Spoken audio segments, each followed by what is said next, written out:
Hey, good evening, everybody. And apologies, I got a little bit of a late start today. Didn't mean to do that. Got a little bit behind and lost track of time. So I hope everybody's doing well this evening. Good evening. And so flying solo once again. You know what? As much as I could say I'd rather not do these solo, it's when I was approaching this one tonight, knowing that I didn't want to have the time and I couldn't get it in last night. Sort of like the idea that I could have a show where it's just me. I can field questions, talk about whatever I want, and then sign off and get out of here. I don't know if Friday nights are really the best night for that, but if I want to do just a straight interview on Thursdays and then do the update on Friday, I'm kind of cool with that. And then anybody wants to hang out and ask questions, that's kind of cool with me. I think we'll see how it goes. I've got everything lined up for next week as far as the people I'm going to be chatting with. I can let you know that the next few shows on Sunday, we've got another Collectors Conversations. That's, of course, with James, Khalil, Jill, and Dino. And then on Tuesday, I'll be talking with regular chatter Rich Dannies. On Wednesday, we'll have another 17th episode of Dueling Dealers, as usual, on Wednesday nights. And then on Thursday, I'll be talking with collector Grant Cruz. And special note, I can announce tonight that the next Amateur Dueling Dealer episode will be on Monday, May 17th, and it will be between our very own ML, i.e. Mikhail, versus Jason D'Ambrosio. D'Ambrosio. I'm sorry, Jason, I apologize. And I have to tell you, we've been throwing the images for the show back and forth today, so it was kind of funny. And I put a couple in here, I thought, just to show them off so you can see what they worked up. I didn't have to put any of these together. It was all on them. I thought that one was a classic. Came in first from Mikhail, and as everybody knows Mikhail well, they know he likes to dabble in Photoshop a bit, so he got that one started. And then let's see, then there was this other one. I thought that was pretty good, and I think Jason looks fabulous as Wolverine, and Mikhail's looking pretty dapper over there as Cyclops. And then after that, Jason sent me these couple really good ones in a chat, and I'll show those here too. Look at that. I mean, it's almost like these guys were meant to play these characters. So, I mean, Juggernaut, who would have thought? Jason, you are the man. And Bruce Banner, Mikhail, you could just swap the two of you back and forth, and I can't tell the difference. And then finally, now these are going to be the two most, one of them is the most haunting image, and the other one is probably my favorite of them all. So clearly the one on the left, most haunting, right? I didn't do these, Mikhail. Just remember that. This is Jason had a hand in all of this, I'm sure. And then I love the Wolverine cover. I mean, that is a classic. I think that we need to use that. If that could be a meme, if they could both be like tap dancing right then and there, that would be perfect, right? If we could make a dancing meme, I'd love it. I agree, Khalil. Isn't that funny? Look at that. It's amazing. So so if this is the work that they're going to put into the just putting some graphics together for the show, I can't wait to see the memes that we're going to get for that as well. I know that Mikhail had told me a few weeks back that he had bought a green screen when we were first talking about doing this. So it's going to be a good time. Definitely going to be a very good time. So yes, you can't. There's so many things on this channel that you can't unsee, Dino. That's the best part of this whole thing, right there, right? So yeah, so that'll be Monday, May 17th, and then I pretty much got the rest of that week booked out as well. And then that following weekend, of course, is the Comic Art Live, our third show on CAF, which should be a lot of fun. I'm still working out the panel things. I'm trying to do a little things different. I was trying to work a little bit with the Hero Initiative to try to get some panels that they were helping me put together, because I wanted to do a drink and draw on Saturday evening that was to benefit the Hero Initiative. So we're still working through that. It's a little bit odd. I've done all in the past. It's been all me, setting up all the panels and arranging everything. And I just felt bringing in some extra help that would also benefit from whatever we were going to do was a good idea. But I don't know, I wouldn't say we're fumbling around a little bit, but it's when you're doing it all yourself, it's so easy. You know where you want to go with each thing, and I'm trying to let them have a little bit of leeway with me giving them some direction. So I'm sure it's going to work out fine. It's just the panels. I definitely would have wanted everything ironed out 2 weeks out, so we could tell you like when these time slots are going to be, because in some cases they I think they have a few artists that want to do some sales during their panel. I'm quite confident there's going to be kind of a panel to remember John Paul Leon, and I think a little bit of fundraising, selling of art, and that.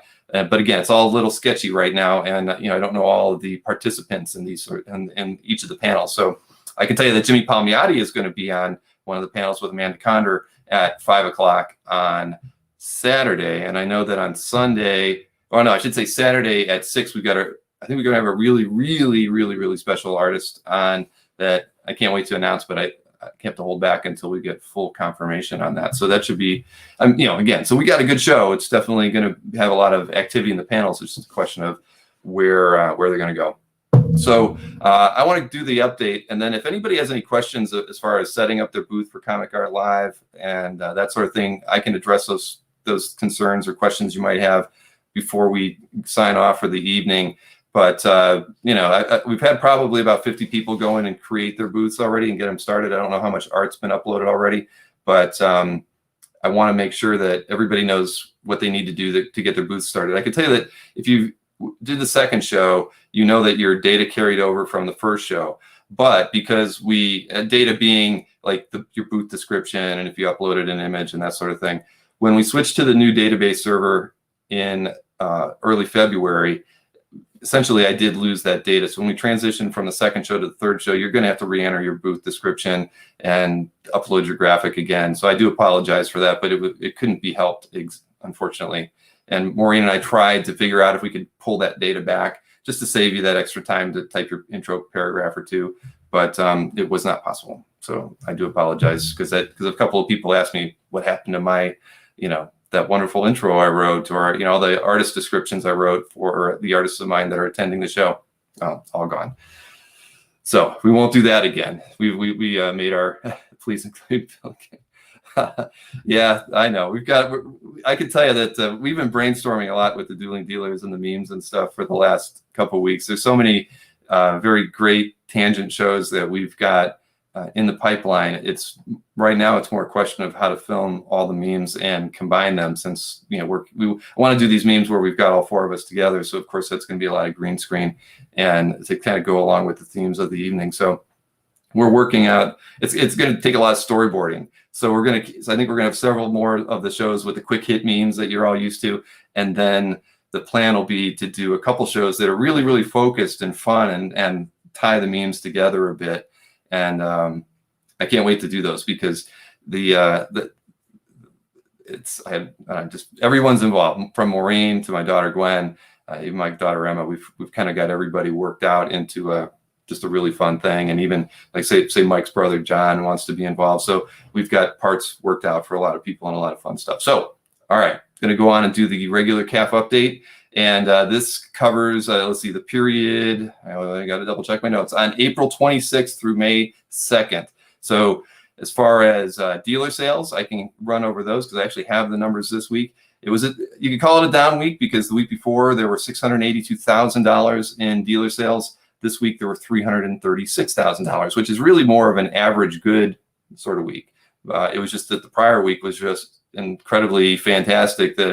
I think it was the high week of the year so far for original comic art dealers. Romita Man was first with 120K, Albert second, 81K, Anthony third with 35, and panel page 34, Felix 22, splash page 14, and Jay Giant, who isn't usually on the list, at just over 12. So solid weeks around for everybody. And it's funny. I mean, now that Anthony's selling on Dueling Dealers, he's actually more towards the top. I mean, his volume's always been number one because he sells a lot. But now that he's finally moving up the ranks because of the sales he's getting on the show, I think that's cool. So let me go through the top 6 dealer sales of the week. And first up, here we go. So again, just under 336,000. This first artwork is, of course, by Jim Lee and Scott Williams. It's from Batman Catwoman issue number 2, sold by Albert Moy for the asking price of $32,500.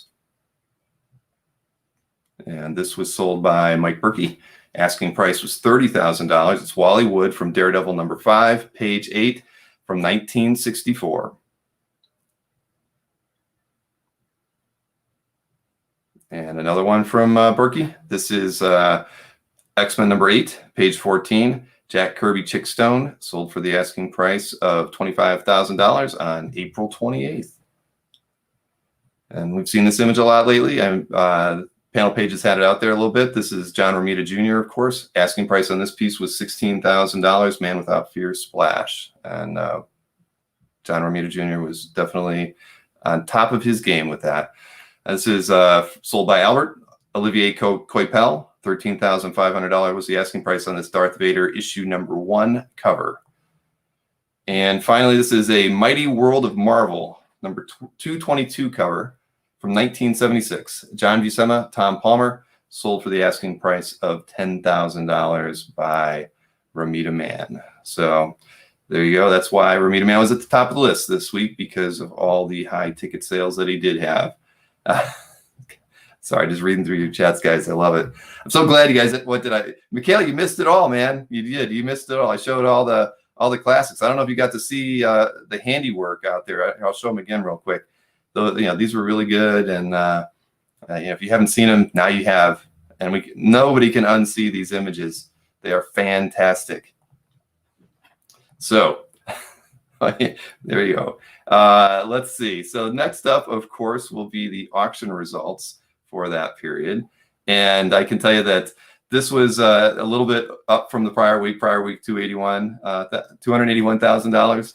And now it's at $362,000. So it was basically a really solid week for both eBay and for Heritage. Of course, eBay being buoyed by that one Iron Man number 1 page that sold for $32,655. We'll see that right now as I queue up the first images here from the auction, which will be the first 3 being eBay and then the second 3 from Heritage. So again, total price sales for the week for auction houses that I track, $362,792. This first image is from the Iron Man number 1 story for Gene Colan, Johnny Craig, sold for that $32,000 plus price. That was a Sparkle City auction, by the way. Next up was this John Byrne, Dave Hunt Marvel Team Up 55 page, sold for just over $9,000. And then finally, this was one of those CG Seed signature series slabbed arts that we don't see too often on CAF, but they do pop up on eBay from now and again. This is Steranko, of course, sold for $7,300. This is a Dick Ayers, John Tartaglione, Sergeant Fury number 34 page, sold for $6,600 on Heritage, of course. This, you'd say it could be Bill Stout, right? But no, this is someone named Louis Darling. It's an illustration, an early turn of the century thing, I believe, and it sold for $6,600 on Heritage. And finally, this Stan K Adventure Comics complete story from issue number 79, sold for $5,760. And the tagline in the description said it was from the Jim Steranko collection. So I didn't realize Jim was selling off his artwork, but I just don't pay enough attention to the little taglines on where things are coming from in the auctions on Heritage. I do know that they typically will show that, of course. And that is very true, Mikhail. If Jason loses, he will be embarrassed at the end of that show. I am quite certain of it. We'll mint it as an NFT. Yeah, that could happen. That really could. We should consider that, right? No, we shouldn't consider it. That's a bad idea. I don't want to get into NFTs whatsoever. I don't want to support that area of collecting. I hope nobody minds, but no, it's not for me. But all right, so on to the popular artwork from last week, and lots of good artwork was on CAF, but as always, these are my personal picks. First up is this awesome Alan Milgram cover. This was the Grail that Ruben had posted about. This is the Hulk 272 cover. That is darn fantastic. I do say so myself. Congratulations, Ruben.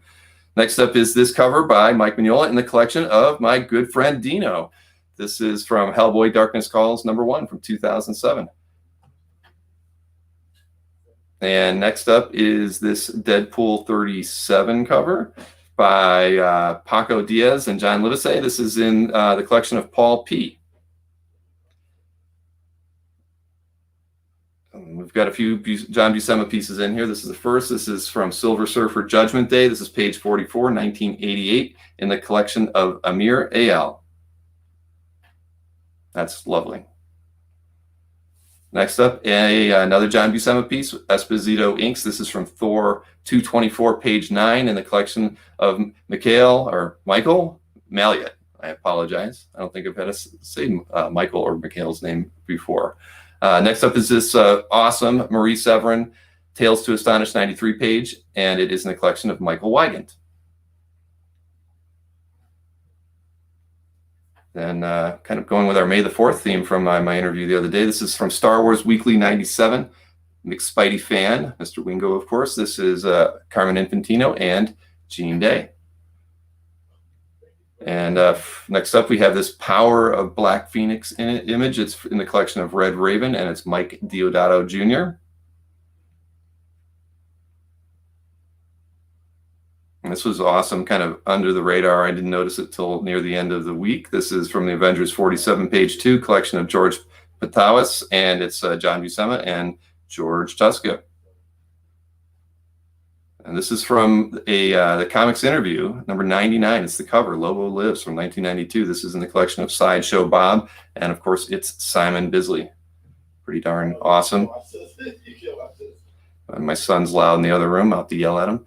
This is Gary Frank, of course. It's from Doomsday Clock number 5 cover in the collection of Matt Chernis. Next up, this is a Neil Adams Superman 242 cover, collection of Ted Lanting. Classic, lovely, incredible. I'd want that in my collection, and I don't even collect DC artwork. Next up, Nick Baruchi. We had talked about this during his interview when he posted it. This is from X-Men 268, page 23. Jim Lee and Scott Williams again. 2 more pieces. This is by Dale Keown, Hulk versus Pitt. Darn cool. This is in the collection of Greg Goldstein. And this is with Dan Panosian's inks. And finally, Cable number 1 cover from 2020, variant by Scotty Young in the collection of David Ascani-san. So there you have it. Awesome art. Did everybody agree? See, I can flip over to the chat now. Very good. Yeah. Gary Frank Hill's on that cover. Yep. Recreation. Absolutely. Damn. Doomsday Cloud. All right. Good stuff. I think I did all right. And I agree. The Deodato Phoenix was pretty darn amazing. I mean, it's such a common pose to see the character in, but man, he nailed it. He got that. It was dark and foreboding and everything that you'd want that you don't usually get when you ask for a Dark Phoenix image. And his was pretty dang killer.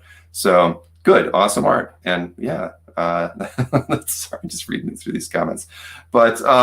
So a couple things outside of having to yell at my son for being loud in the other room.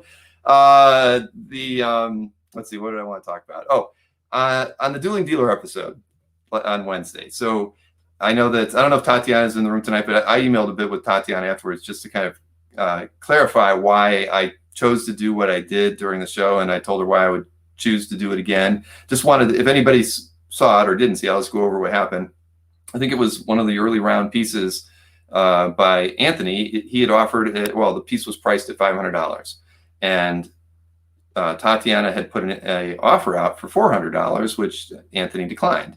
And when we got to and just so you know, when you know where I'm always writing down notes while the show is going on, I'm not writing down offers that, and certainly not offers that are declined. I'll write down the offer if it's accepted as the sale price, and I'll update the price on the artwork that, say if Anthony chose to make that $500 piece $450, I'll scratch out the $500 and write down $450. But I don't write down offers that aren't accepted, because as far as I'm concerned, when the offer is turned down, it's off the table. It's not still on the table. It's not something that can come up later. I mean, you could say it's still on the table, I guess, but at the end of the day, he rejected it. So, and I don't even remember if at that moment I knew for sure it was Tatiana. I knew he had the $400 offer, and I knew he had declined it. So it's off. It's not in play any longer. And so when Anthony started his recap, and he wanted to, and he started that price out right at $400, which, of course, I remember, okay, that person who offered is probably going to claim it. Well, of course, somebody else claimed it before Tatiana claimed it. She did try to claim it a second time. But so some people that were in the chat said, it should have went to Tatiana because she offered that price first. And so, I just had to approach it in the only way that I felt was right, was that the first offer was off the table. So we had to go with the first offer in the recap. And because at that point, you don't even know, Tatiana might have already left, right? Or whoever, and that, because that happens a lot. I think Mike had somebody in his recap where he was like, hey, I know somebody offered me $400 for this piece. If you're still there, you can have it. And all you get is crickets, right? So you don't know. So you can't go in, and again, we just don't write down offers that get turned down. So there's no way I could even go like, hey, Tatiana, he's asking it at the price that you wanted it. Hurry up and claim it. So that's all. But I know that some people said, Tatiana should have gotten it.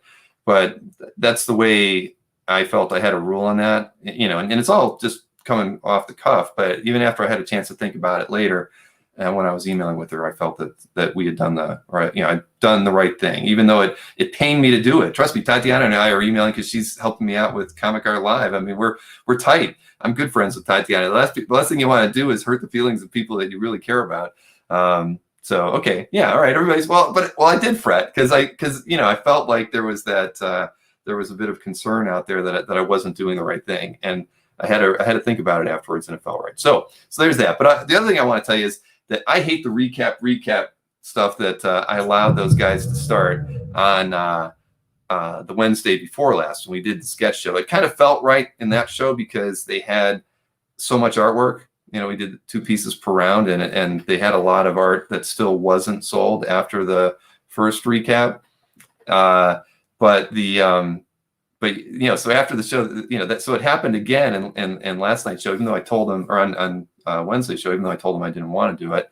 And then they really just want to keep doing it. And I said, I just said, no, there's no more second recap. That's never going to happen. So anybody that's thinking about sitting on the fence for a second recap, you're going to be carrying that out in emails with, Mike and Anthony afterwards. And that's okay.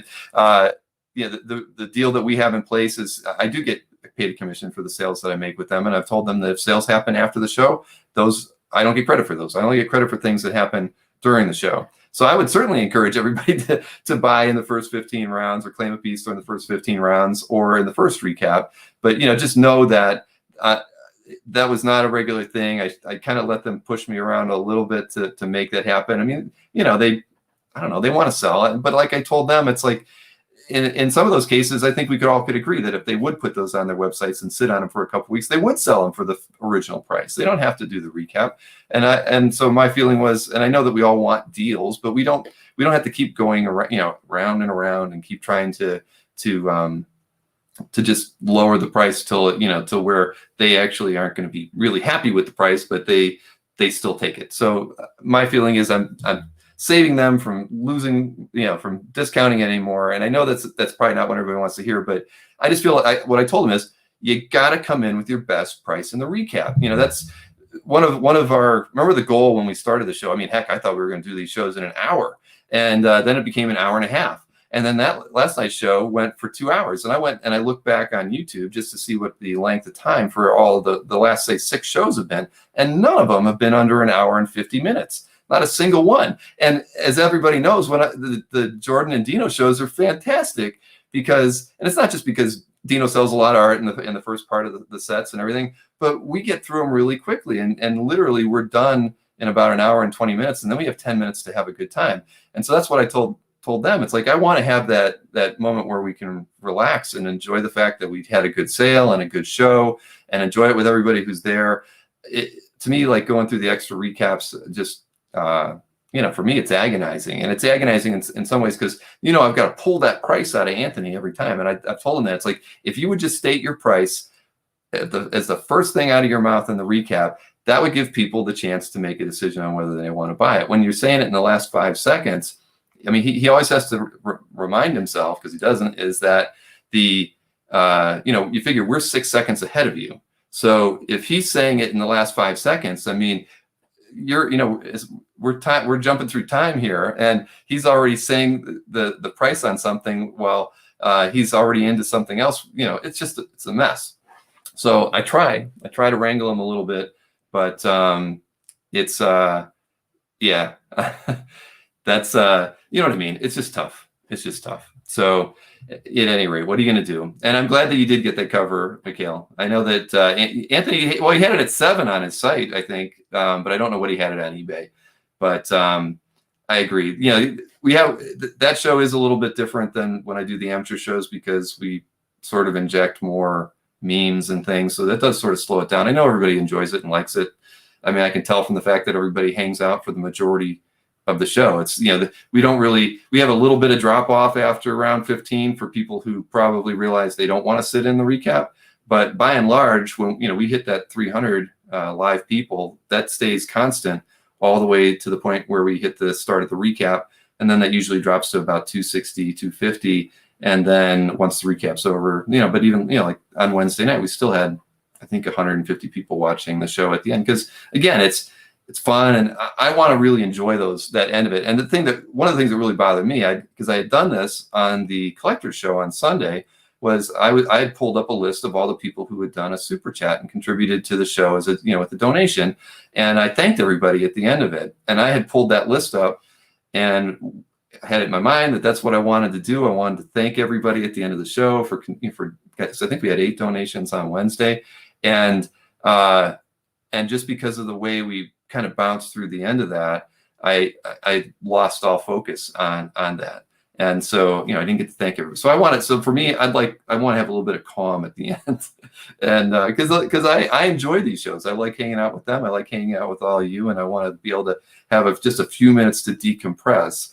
And the last 3 shows just didn't really have that for me. The sketch show, the Saturday show with them, and then the last show. So that's all. I mean, I was only a little bit frustrated just with, when the Tatiana thing happened, and then when that happened, I had a little bit of anxiety, and I haven't had anxiety on that show for many weeks, as everybody knows. But I had some people email me saying, I can see you're frustrated. Don't be frustrated. So it's tough though. At the end of the day, I'm trying to be perfect, and I know that it's impossible, but I want to have a good show, and I want everybody to walk away happy. And so, at any rate, there it's time to go to bed. I get it, Tyler. I definitely get it. Yes. And like I talked about with the guys last night too, I'm really looking forward to when we can actually all get together at shows. I feel like, I've got about 1,000 new friends that I guess we've always been friends, but we haven't been able to do these things in person for so long that I can't wait. I mean, I'm going to go to as many shows as I can in 2022 just to make sure that I get to see most of you. I mean, I'm going to make sure I get to Heroes and San Diego and New York Comic-Con Wes, so I'll pull that out there. Since we have the audience, you should have a teaser for the next show. That was what Mike, it's maybe not a bad idea, because I can tell you that the Mike is actually always prepared, and he has his list for the show the week before.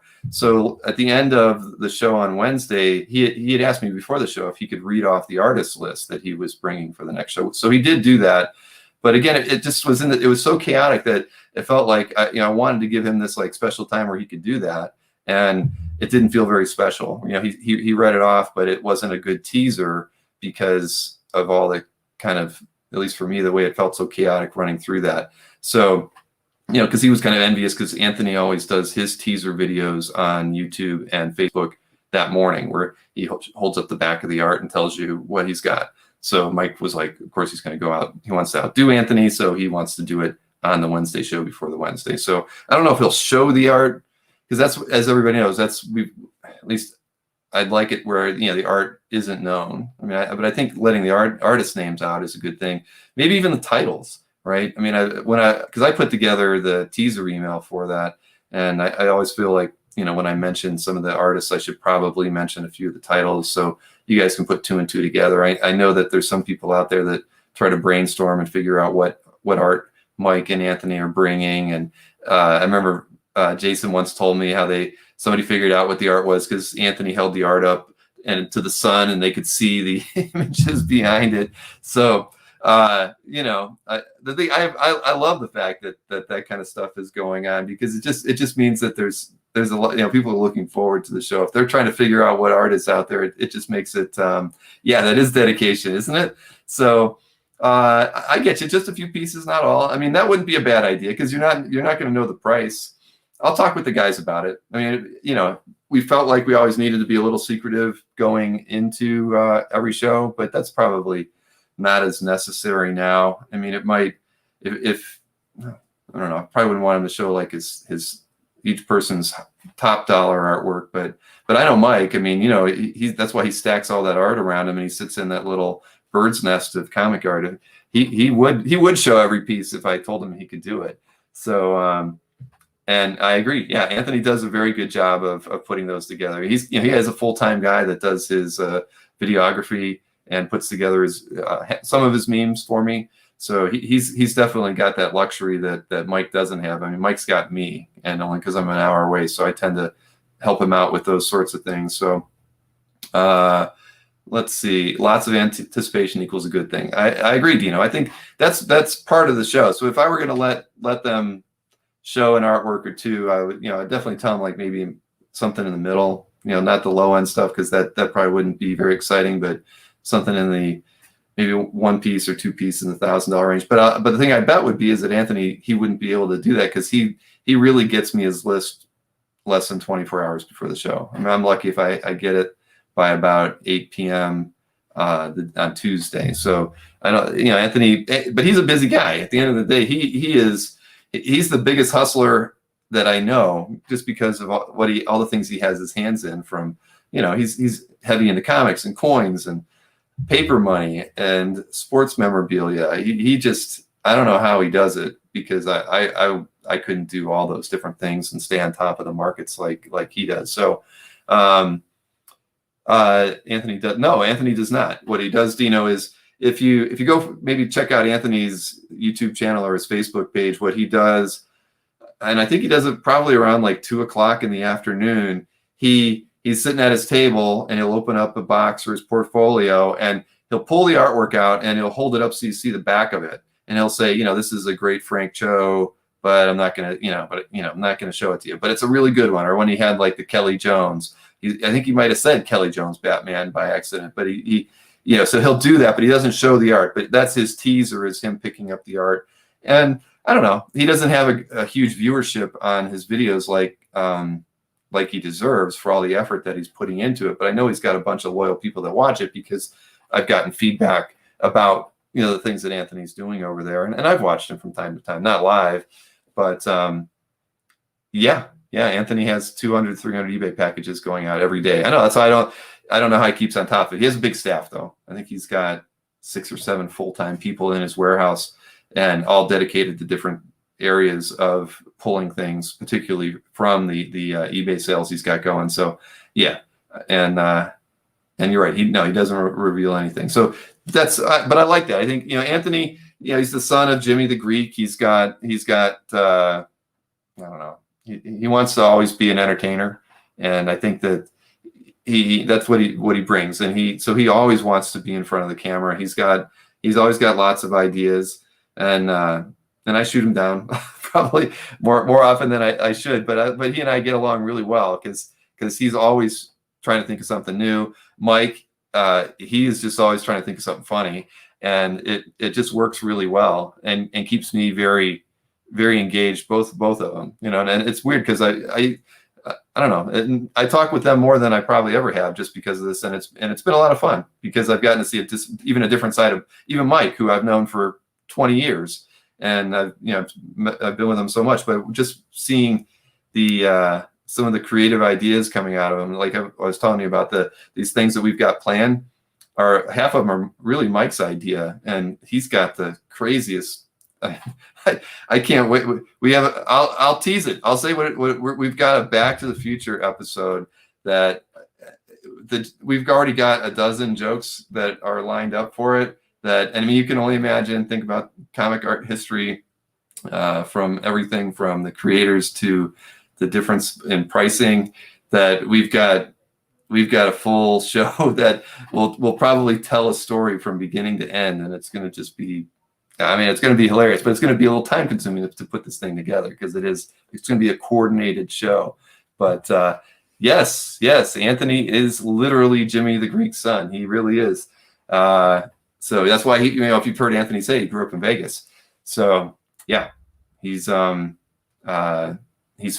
sports, television royalty. He was at Snake River Canyon when Evel Knievel tried to jump it. And so yeah, Anthony's, he's been around this all his life. He's been in production studios and all sorts of things. So that he's just got it in his blood. He wants to be a showman. He did the selling shows with Carbonaro. I don't know how many episodes they did, but I know it was a lot. But that kind of petered out, I think, when COVID started. So he's always been trying to kind of do his own thing. And we've even talked about him like doing spot. He wants to do a few interviews with some artist friends of his. And I've told him, sure, you want to line something up, I'll put you on the channel. I mean, I've tried to say, but haven't lived by the idea that I want to do. I'd like other people to help me, and at times, because I don't want to do it all by myself. It's kind of I'm looking at it now, and I had to look at the calendar to see when was the first Comic Art Live episode that we did. The first one that with Mike, Will, and Glenn, when it was just an origin story show. We really didn't know what we were going to talk about, but we knew I needed prep to learn how to do that for the show that was coming up 2 weeks later. But the first show was on May 19th. So we got 12 more days, and I think the anniversary will be on the 18th Dueling Dealers episode. So it's amazing. And in that time, I did a count too. We've done over 140 different, or I think it'll be 150 by that time, live streams. So really, we're almost at that 3 per week average. And clearly, I mean, we're doing 3 per week for the last 6 months, but it's a lot of work. But I definitely. After this next show, I'm going to be thinking about how I can inject some new people, maybe to help me out a little bit, step in sometimes, and run some of the interviews. And I think that the Sunday show has a tremendous potential. I hope everybody tunes in on Sunday at 9 for the Collector Conversation show, because we had a lot of fun, and I'll tell you, it was really well attended. I mean, we had, I think, 120 people watching us for most of the show. It was James, Khalil, Dino, and Jill all did a fantastic job of presenting their topics and keeping us into an hour and a half time limit. And we had the most engagement we've probably ever had in a non-dueling dealers episode for an hour and a half show. We had just a lot of questions and comments and feedback, and the conversations going on in the chat were really, really positive. So I think that show has a whole lot of potential, and with the foundation of the group that's there just to get it started, I think I couldn't ask for a better crew. I mean, it was all assembled kind of by James when he and I were kicking around the idea, and he did a great job on that. And again, that show's got a lot of potential for a Sunday evening show. I know it's an odd night, but it works. I think it's going to work really well. So the James show, yeah, exactly.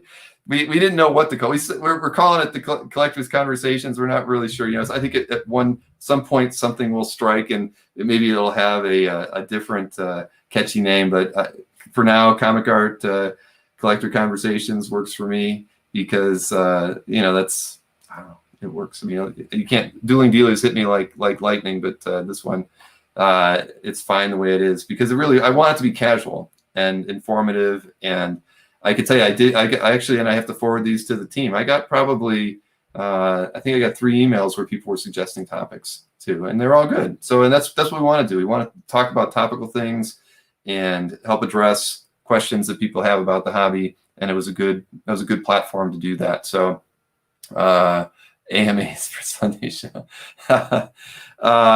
Yeah. Anyway, so Khalil's the eye candy from Ruben. Yeah. Did you see the image that was put together? That was Dino that put those headshots together. Khalil really was kind of the eye candy in that collage. And sorry, I don't have it in front of me, but yeah, James Vision. There you go.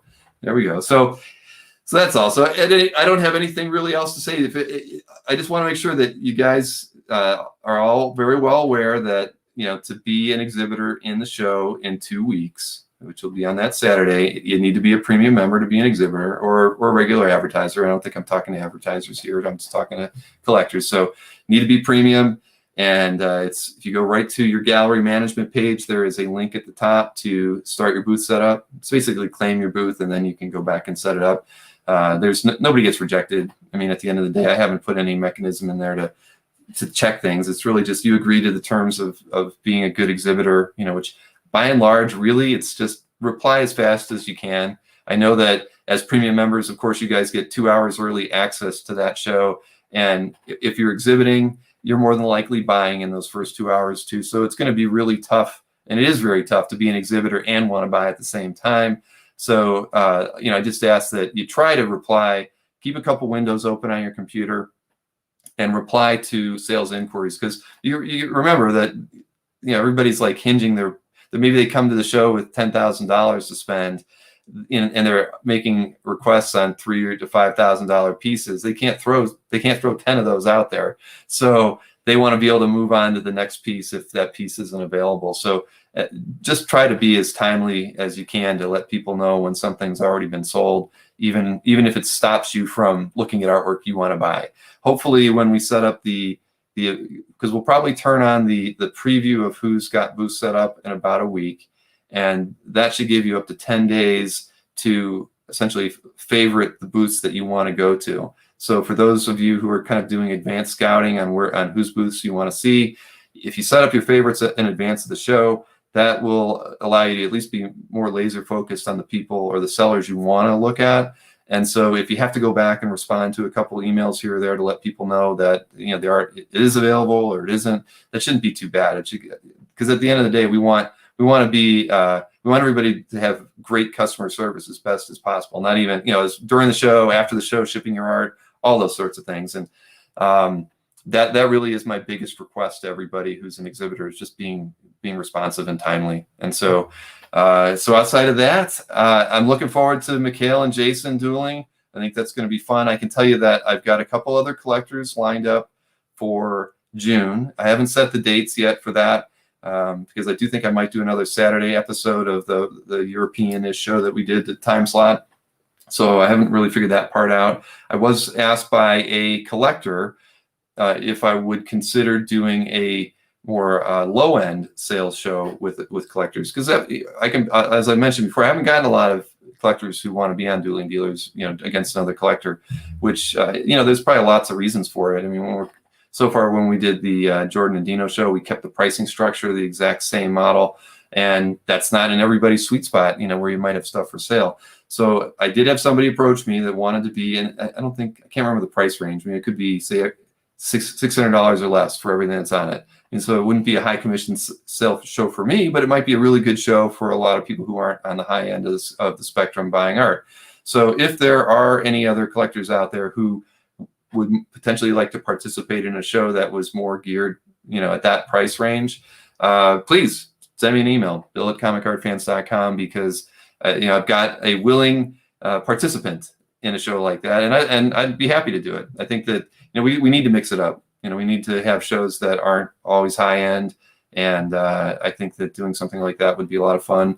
So please reach out to me if you feel like you'd like to be a part of it. Maybe you come into it and you say, I can't do 15 rounds, but maybe I can do a 12-round show, because that's how much you have for sale. I'm willing to for the entertainment and the sales opportunities that we can create around something like that. I'm willing to kind of change the rules a little bit if that's more accommodating for people who want to participate. Because I love Mike and Anthony, and they're like the staples of that show, and but I want to be able to do more. And if I need to change a few of my things to fit what you could do as a seller, I'm very open to negotiating the budget Dueling Dealers. Exactly. We just have a separate tagline for that. So all right. So is there a make offer feature in Caflive this time, or same by email? I didn't. I mean, in theory, I should probably put something like that in there. I mean, you can make an offer, I guess, when you're doing your email. That was something, though. You know what? I did look over my notes from the last show. I remember that came up. People were wanting a make offer option so that you could keep track of any offers throughout the show as a seller, in case that you wanted to follow back on. Is that Dino? Is that kind of what you're thinking about? Where you, if you were a seller, you could be putting the offers out there, or even as a buyer, you're putting the offers out to people, and you could go back and kind of check which pieces you made offers on. You know, that's really not a bad idea. Drop the word amateur from the Collector's Combat show. There could be all kinds of names for that show, but yeah, okay, Dino. Well, let me talk with Maureen about that. I do remember that coming up, and it seemed like a really good idea when we were doing, because I think that came up in the evening after the show when we were just decompressing and talking with the group as far as what features they might like to see. I do think a make offer option that is tagged and can be there for the remainder of the show and even after the show, because we have the saved items that you can go back and look at. I think that makes a whole lot of sense. So yeah, let me see what we can do as far as putting something like that in there. I think that would be a really great addition for this one, because I really didn't do a lot of major changes for this particular show. Make offer would be a really good one. All right. Sorry guys, call it Dueling Collectors. I know. Well, you know, it's just I don't know. It's like, how many names can I have? I have to kind of, I don't know. I'm sorry. I did think about Dueling Collectors. I can tell you that we actually did have some. We decided to actually trademark the name Dueling Dealers just because no matter what, it's a good name, and I can just see somebody wanting to pilfer the idea. I'm sure people are going to go after the concept of the prize fight and kind of they can turn it on its head or whatever. But it was such a good idea. I can't see somebody not coming along and taking that. And I don't really care about somebody trying to take what I've done and maybe make it better or do their own spin on it. But we didn't want to lose the name, so we actually talked to Michael Lovitz, and he's taken care of in all three of our names, because we all sat together and brainstormed on what we were going to call it, and that was how we came up with Dueling Dealers. So Dueling ADD. I know. As soon as I saw that file come in from Mikhail and it was the file name was ADD, that's gave me a chuckle. Dueling. Yes, Nick, I'll tell you, man, you are the best, Nick, for always reminding people to hit the like button. It is weird, isn't it? It's like when you're in YouTube, like on Wednesday, and there's 280 people there, but not even half of the people hit the like button. It's just, but here, okay, I got a question for you. Johnny McCloskey pointed this out to me, and I just saw his name. It reminded me of it. So, Dueling Dealers and Credit Card Debt. I like that. How many people, and this is just you only need to answer this in the chat if it's a thumbs up. How many people watch Dueling Dealers on their cell phone? All right, so I'm going to watch here because I know you guys are a few seconds behind me. But the question being is, if you're watching it on your phone and you're horizontally, you're just trying to follow it that way, because whatever, you're not sitting in front of your PC like I'm sitting in front of mine and I got two laptops on either side of me. So it seems like not many. I'm just going to guess. Cell phone sometimes, desktop. Okay, well, Mikhail and Grant. Okay, Jeffrey. Well, so if all of you watch Dueling Dealers and see now, I see Grant is or Jeffrey is on Facebook. So on YouTube, Johnny sent me these screenshots to show me that, and I knew this happened, but I didn't realize it. That the chat, when you're watching the chat on your phone, it always layers the chat over the left half of the phone. So so whenever Anthony's art is on screen, his art is blocked by the chat. So how many other people have seen that and feel that's not good for Anthony, and that maybe I should always show the artwork on the right hand side? Because I didn't know that I just didn't dawn on me that we were blocking his artwork if you were on a phone. So so Dino, I would assume on iPad the chat is still off to the side. It's not layered over the. Okay, so you watch it in portrait because of that. All right, well then that's even worse than Mikhail, because the images are so darn small. Okay, well maybe that's what I'm. Okay, so iPad is okay. All right. Well, then I think what I'm going to change for the next episode, then, I always have to just remember to keep flipping them back and forth. But I think I'm going to switch to where I only show the image on the right-hand side of the screen, and I'll always just have to flip myself and the dealers back and forth between the rounds so that we're not covering their artwork, because I mean, you got to be able to see the art, right? You're not going to keep flipping it back and forth so you can see a better image. So I know chat is life, exactly. And so you got to be able to watch the chat, but you got to see the art too. Keep the guys on the same. Can you please put the coin flip winner on the left? Well, I mean, I kind of have a methodology with why I kept them where I did. Honestly, because I've got their sales sheets in front of me, and so I put one on the left, one on the right. I know it sounds stupid, but it was easier than always keeping, flipping one on top of the other when they were up. I just set them that way, and it was just easy for me to remember. Okay, Mike's on the left. I've got his sheet on the left, and Anthony's on the right. But I understand. Yeah, I don't know. I mean, I think I don't know. I think the one thing I've learned here though is that Johnny was right in that it is kind of a negative for Anthony, and then so for those of you switching to portrait mode, the artwork is just too darn small to be able to get a good view of it to make an informed purchase decision in the window allotted.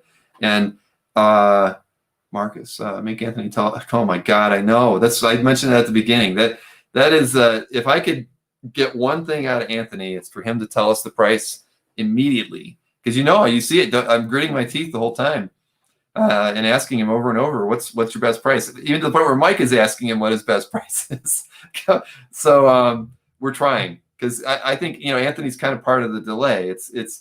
He keeps wanting to retell his art sales story in the recap, and we tell him, you already told your story. You just got to tell people the price. You don't have to say you love the characters and take 10 seconds to ponder an offer. At that point, you should be ready, say your price, and you know what you're willing to accept, and we move on. So that's I'm going to keep trying to train him to do that as best I can. I mean, we had a really good talk yesterday just about those things, and I'll one other thing, because we had talked after the show about the length of the show, and we had and it's been suggested to me as well.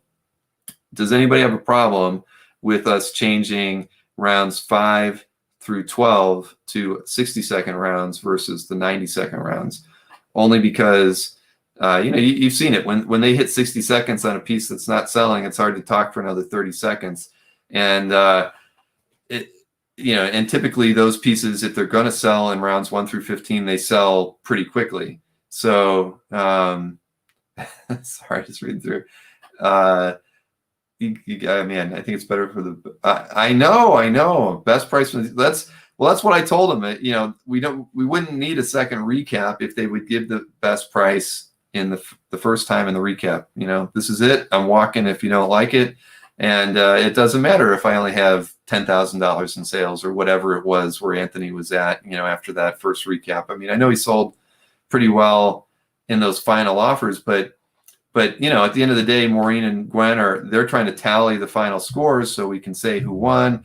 I want to have an ending. I want to have that moment where we crown the victor and we all get the high five and thank everybody for showing up.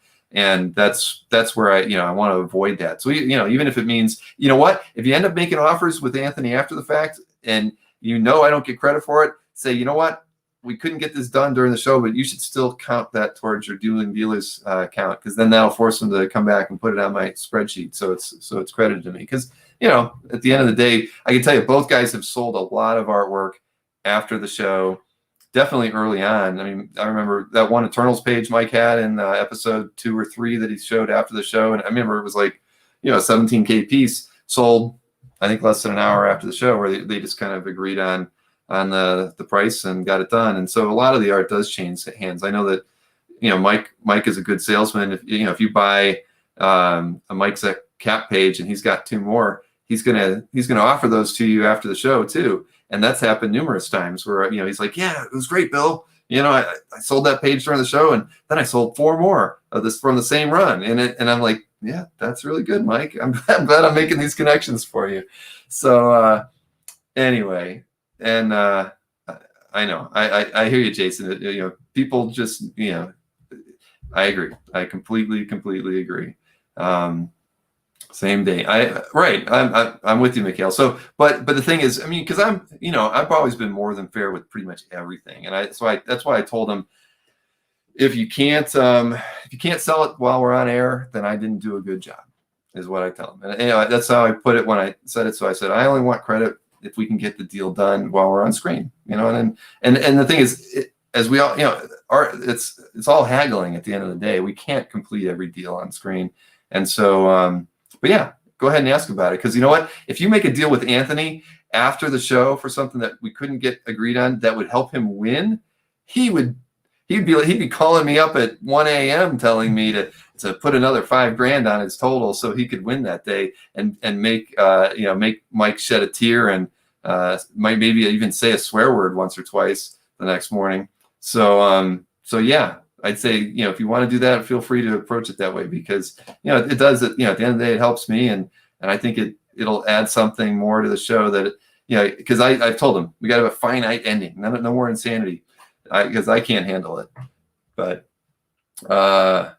in fact, it's my, well, I know, Ruben, I know, but I'm just telling you, that's the way. I don't know. You know how I am.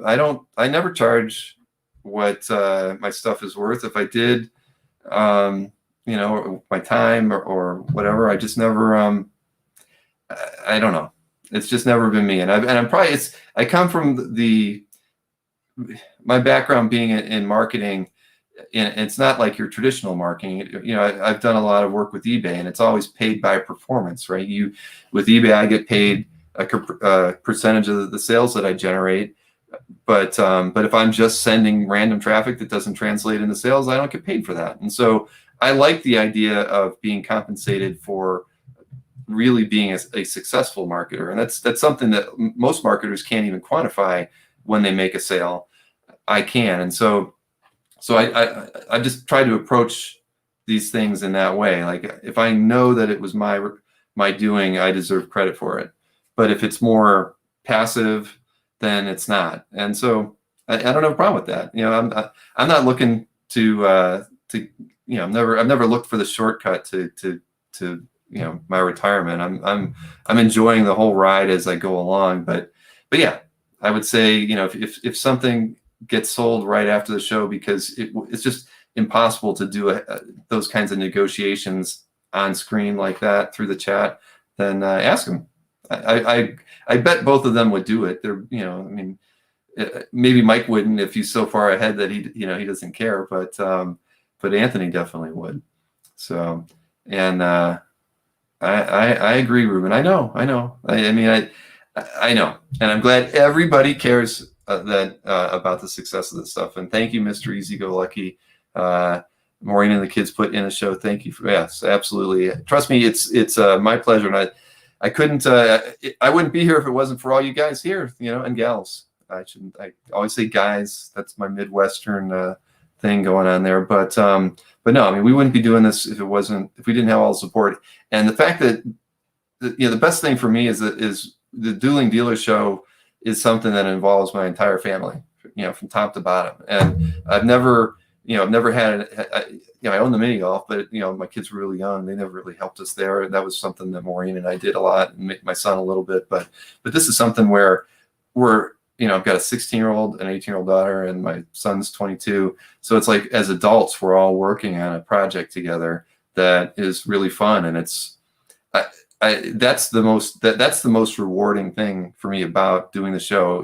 Whether I'm doing it with Dino and Jordan or Mike and Anthony or Mikhail and Jason. It's just the fact that I get to hang out, and it's I'll tell you, after the show Wednesday, my daughter, as soon as we signed off, she came in and she was like, "You got to end the show the right way." And it's like, wow, I've not had a tough conversation like that with her before, because she has a vision. She's a big YouTube follower. She wants her own channel one day, so she's coming in and giving me advice on how I should do things. And so it's refreshing for me. I had to mute my mic so Mike and Anthony couldn't hear what's going on, and but it was good. We kind of had it out, and I was in agreement on pretty much all her points, and Maureen was in the other room giving her feedback too. So it's fun. I really enjoy the fact that we were able to do this as a group. most rewarding thing I've done in probably the last 10 years. And that's why I really enjoy that show. I want it to evolve and continue to just be a lot of fun and never be one I stress over. So all in the Ohana. Yes, exactly, Jordan.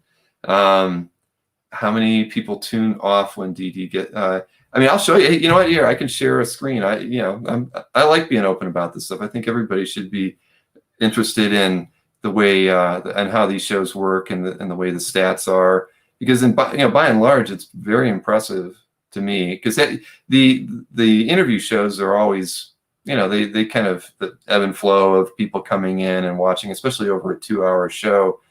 But yeah, let me pull up the last Dueling Dealers episode here on my stats, just to give you an idea.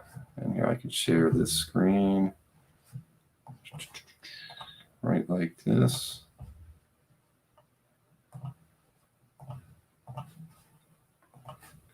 All right, so this was from the last show, and like they said, these are like chat messages. I mean, 1,087 chat messages for a 2-hour show is pretty decent. I mean, I think we capped at like 1,300 was, and that was on the show where we had the $66,000 sales show. That was just a lot of chat activity on negotiating on that one. But so that's a really good number. I think the the average is probably around 900 or so. But then here's the concurrent viewers thing. I don't know if I make this a little. It's not really going to get larger. Well, maybe if I just shrink it this way. Yeah, maybe this way. There we go. YouTube stats aren't very good. But you can see at this point here at the hour and 15-minute mark, we're still at 270. And that, if we went back and looked, I'm sure that would be where the first 15 rounds ends. So, we're peaking in, around round 4, round 5 at 280. There's always around 20 or 30 people that watch the show on Facebook. And so after we hit the recap point, and at that point, you figure everybody who's seen the art and is not interested in hanging around to maybe make an offer on anything, that's when they start to leave. And so it starts to drop off. And as you know, and so it's really worse. The coin flip is actually kind of important. You think the first person who gets to go in the recap, I think, has the edge, because the audience is still, pretty much there. I mean, you figure this point here is probably when Anthony starts. And I'm not trying to say that as a negative to Anthony, where it starts to drop off, but that's probably, I would guarantee, if we went and looked, that is when we would see something like, that happen. So Anthony hits here, and then then there was just, and we ended the show right around the 150 mark. That drop off, I don't know, that's probably like just people leaving the chat after the show is over. But so that's a typical, I don't know, pace for the viewers on the show. I mean, I can show you how that kind of goes against or goes with what we did on the collector show, where you can see on a show, that show was just phenomenal, where it kind of picked up. It was the first time we ever did the show, and we actually had about 40 people. I think it was probably about 30 people watching on Facebook. So this was a show where you don't see any drop off. It was it actually went to an hour 44. It didn't feel like it. I feel like we probably stopped around an hour and 30 and then probably talked for a few minutes. But that was a show where the engagement just stayed the entire chat, and that was that was really, really amazing, because I've never really had a show like that where it stayed consistent. The Heritage Auction recap shows we do are very similar to this, where the viewing audience stays very, very steady.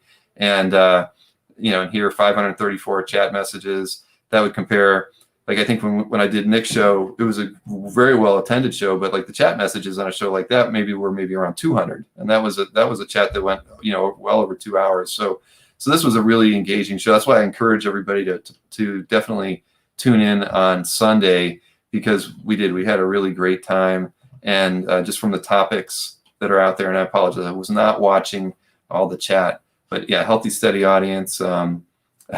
But still impressive viewer count. It is.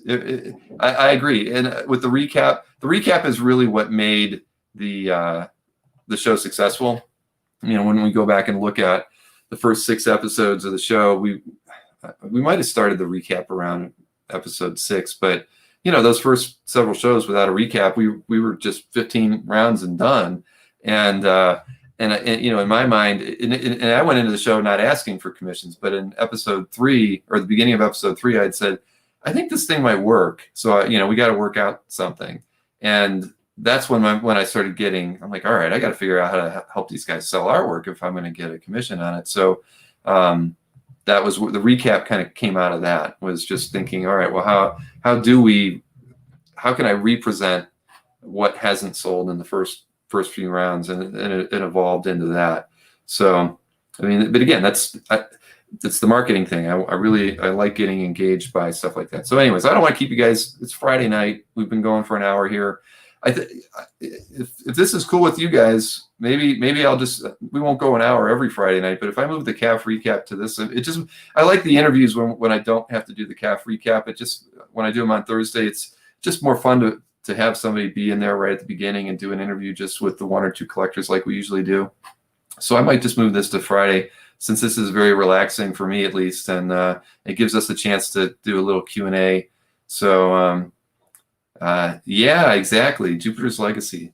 I know I got to get. All right, everybody likes the Friday show. Good. I think it's a good opportunity for us, especially if there's stuff going on with CAF, or if I've got a new project that I'm working on.